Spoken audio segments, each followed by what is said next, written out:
এই যে অফিসটা দেখতেছেন, এই অফিসের নাম সাব রেজিস্ট্রারের কার্যালয়। এই অফিস থেকে আপনি আপনার বাড়ির জমির 100 বছরের পুরাতন দলিল সংগ্রহ করতে পারবেন। আবারও বলছি, এই অফিস থেকে আপনার বাড়ির জমির 100 বছরের পুরাতন দলিল সংগ্রহ করতে পারবেন। আপনার উপজেলায় যে সাব রেজিস্ট্রার কার্যালয় রয়েছে, সেই সাব রেজিস্ট্রার কার্যালয়ে যোগাযোগ করবেন। সেখানে গিয়ে কোনো বহিরাগত দালালের সাথে কথা বলবেন না।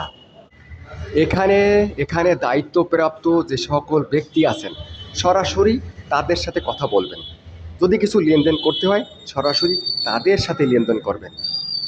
বহিরাগতদের সাথে বা কোনো দালাল চক্রের সাথে আপনারা কোনো প্রকার লেনদেন করবেন না, কোনো প্রকার কথা বলবেন না।